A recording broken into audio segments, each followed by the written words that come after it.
천사와 악마의 만남, 리빙스턴과 헨리 스탠리. 1.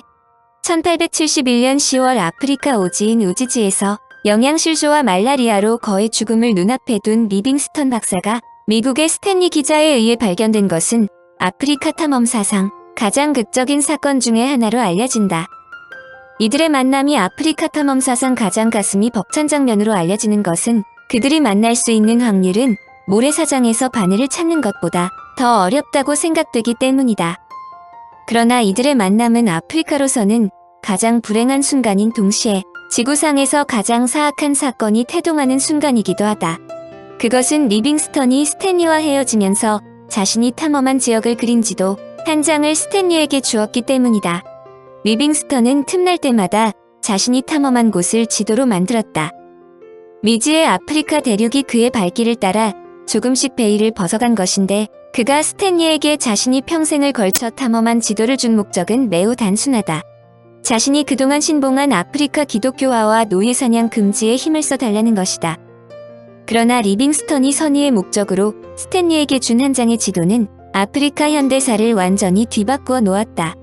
스탠리는 지도를 받자마자 꼼꼼하게 그려진 지도의 중요성을 곧바로 간파했고 이를 이용하면 큰 재산을 모을 수 있다고 생각했다. 리빙스턴의 지도야말로 서방세계가 갖고 싶어 했던 정보, 즉 아프리카를 식민지화할 수 있는 결정적인 단서가 된 것이다. 리빙스턴도 놀란 아프리카 탐험가의 명성. 리빙스턴은 1813년 스코틀랜드 라나크셔주 블란타이어에서 가난한 니일 리빙스턴의 둘째 아들로 태어났다. 리빙스턴의 가정은 두 세대에 걸쳐 스코틀랜드의 블란타이어의 방적 공장에서 일해왔으며 그의 아버지 니일은 차를 파는 행상으로 일했다. 리빙스턴도 10세부터 지방 면직 공장의 방적공으로 일했지만 그의 의지는 남달라 야간 학교를 다니면서 라틴어와 그리스어를 공부했다. 18에서 19세기 영국에서는 복음주의 기독교인들의 열정적인 선교활동으로 교회 선교회들을 설립했는데 소년 리빙스턴은 중국 의료 선교사를 꿈꾸고 있었다. 그러므로 리빙스턴은 시간제로 공장에 근무하면서 독학으로 글래스고의 앤더슨 대학교에 들어가 신학과 의학을 공부하고 런던 선교회에 가입했다. 그러나 1839년 중국에서 벌어진 아편 전쟁 때문에 중국에 선교사로 갈 수 없게 되었다. 리빙스턴은 이에 좌절하지 않고 자신의 길을 개척하여 1840년에 의사면허를 받았고 성 올번즈 교회로부터 정식으로 선교사로 임명되었다. 그러자 아프리카 남부에서 선교하던 모페트 목사가 그의 생각을 읽고 중국의 선교가 불가능하므로 아프리카 전도에 도전하라고 조언했다. 모페트 목사는 남아프리카 선교회의 창시자이다. 리빙스턴은 곧바로 이에 동조하였고 런던 전도협회의 의료 전도사로 1841년 3월 케이프타운에 도착하였다. 리빙스턴은 40일 동안 1100km를 걸어서 모펫 목사가 활동하던 쿠루만에 도착했다. 그는 전도를 위해서는 아프리카 원주민들의 말과 풍속을 익혀야 한다며 쿠루만에서 7달을 머물면서 토박이 말과 풍습을 익혔다. 그러나 그가 아무리 용감하더라도 아프리카는 아프리카였다. 호기심으로 백인들이 가본 적이 없는 더 깊은 곳으로 들어가다가 리빙스턴은 사자에게 습격당한다. 이때 왼쪽 어깨뼈가 으스러져 평생 왼팔을 위로 쳐들지 못하는 불구자가 되었다. 그는 그 사자는 마치 테리어개가 쥐를 다루듯이 나를 흔들어댔다. 라고 말했다. 이후에도 그는 수많은 부상을 당했다. 그런 리빙스턴에게 행복한 순간이 찾아왔다. 1845년 모페트 목사의 딸인 메리와 결혼한 것이다. 이 결혼은 리빙스턴으로서는 행운이었다. 그녀는 아프리카에서 태어났으므로 원주민 말도 잘해 리빙스턴이 아프리카에서 정착하는데 가장 큰 힘이 되었기 때문이다. 두 사람은 쿠루만에서 보다 북쪽인 콜로뱅이란 작은 마을에 정착하면서 틈날 때마다 주변을 돌아다니면서 지도를 그리고 토인들에게 농사짓는 법도 알려주었다. 어느 정도 아프리카에 익숙해지자 1849년 6월 리빙스턴은 칼라하리 사막을 건너 북쪽에 정착하여 의술을 베풀고 새로운 곳을 탐험하겠다고 발표했다. 그 소식을 들은 주변의 모든 사람들이 미친 짓이라며 그를 말렸다. 사막이 끝나는 곳은 푸른 폭이 없는 곳이며 사막을 넘는다는 것 자체가 무모한 짓이라는 이유 때문이었다. 그러나 아내 메리의 적극적인 협조를 받으면서 칼라하리에 도전하여 악전고투 끝에 60일 만에 사막을 건넌 리빙스턴과 그 일행은 그만 놀라고 말았다. 그곳은 풀 한 폭이 나지 않는 곳이 아니라 수많은 푸른 들판과 동물들이 있는 낙원이었다. 그는 자신이 발견한 엔가미 호수에 대해 왕립지리 학협회에 보고했고 학회는 그에게 금메달을 수여했다. 그 후 리빙스턴은 협회와 긴밀한 협력을 유지하면서 지리적 탐험에 보다 큰 관심을 갖기 시작해 틈나는 대로 오지를 탐험하는데 시간을 바쳤다. 특히 콜로뱅으로 돌아온 리빙스턴은 이번에는 부인과 세 아이들을 데리고 엔가미 호수 북쪽인 마콜롤로로 향했다.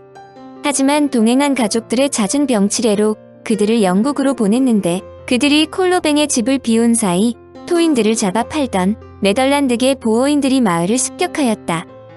리빙스턴으로서는 다행한 일로 리빙스턴은 다른 길을 이용하여 마콜롤로에 도착했다. 리빙스턴은 여세를 몰아 1853년 잠베지 강의 탐험에 나섰다. 강의 물줄기를 찾아 서쪽으로 가면 대서양이 나오리라는 생각에서였다. 그의 생각은 유럽인들에게 그야말로 엄청난 호응을 얻었는데 한마디로 아프리카를 벗어나기 위해 유럽에서 케이프타운까지 먼 길을 돌아가지 않아도 되기 때문이다. 그러나 그의 여행이 순탄하지는 않았다. 리빙스턴 일행이 치보크 마을을 지나가려 할 때 그 마을의 토인들이 일제히 창을 들고 나와서 일행을 막아섰다. 마을을 지나가려면 두 사람의 토인을 두고 가라는 것이다. 리빙스턴이 강경하게 거절하자 토인들은 그를 죽이려고 창을 쳐들었다.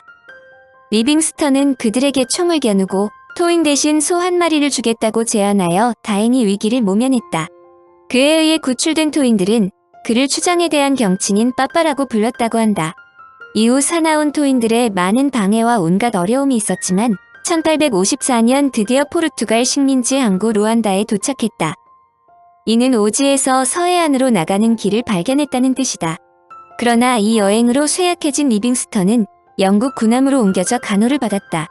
몸이 완쾌되자 여행 중에 조사한 지리, 동물, 식물, 그리고 각 지방의 토산물을 자세하게 기록하여 영국으로 보냈고 영국으로부터 폭발적인 반응을 받았다. 다시 자신의 근거지인 마콜롤로 마을로 돌아온 리빙스턴은 이번엔 동해안으로 가는 길을 선택했다. 그가 도착했던 잠베지 강은 대서양까지 연결되지 않는 데다 서해안으로 가는 길이 너무 먼 것은 물론 사나운 종족들이 도처에 있기 때문에 새로운 여행 계획을 세운 것이다. 그의 집념은 결실을 맺어 드디어 천둥치는 연기라는 의미의 모시오아투니아 폭포에 도착했다. 강물이 엄청나게 큰 폭음을 내며 두터운 베일 같은 물보라를 치기 때문인데 토인들은 폭포에 무서운 요술쟁이가 살고 있어서 가까이 가면 연기가 된다고 생각했다. 연기의 정체는 바로 너비 1700m, 높이 100m가 넘는 엄청나게 큰 폭포였다. 빅토리아 폭포는 미국의 나이아가라 폭포의 2배 크기로 리빙스턴이 발견했다고 하지만 과거부터 아프리카인들은 이 폭포를 알고 있었다. 그러므로 그가 빅토리아 폭포를 발견한 것은 나콜로로족, 젊은 부족장 세켈레투가 이끄는 약 200명의 부족민들이 그를 이끌었기 때문이다. 리빙스턴은 칸으로 이루어진 선단을 타고 잠베시 강을 따라 동쪽 해안으로 항해하다가 먼 곳에서 천둥치듯 울려오는 폭포의 소리를 들었다. 10km 떨어진 곳에서 그들은 솟구쳐 오르는 물보라의 기둥을 볼 수 있었다.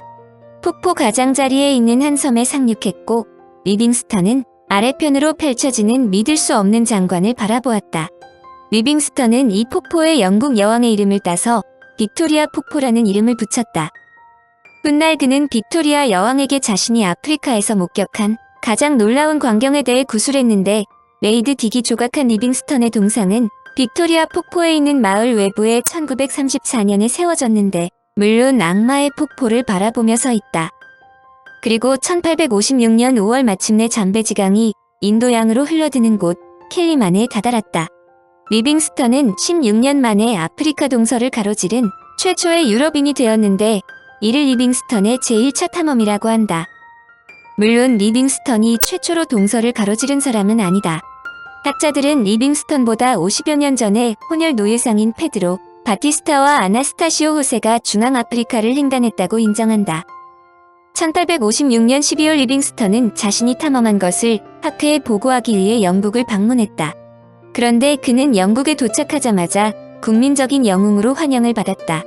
국민들의 환대에 어찌나 놀랐던지 자신이 꿈을 꾸고 있는 것 같다고 실토할 정도였다. 아프리카 오지만을 다닌 그가 영국 사회의 저명 인사가 된 것이었다. 더구나 그가 출간한 책 남아프리카 전도 여행은 1850년대임에도 불구하고 무려 7만 권이나 팔려 세상을 놀라게 했다. 청취자에게 원하는 것은 1.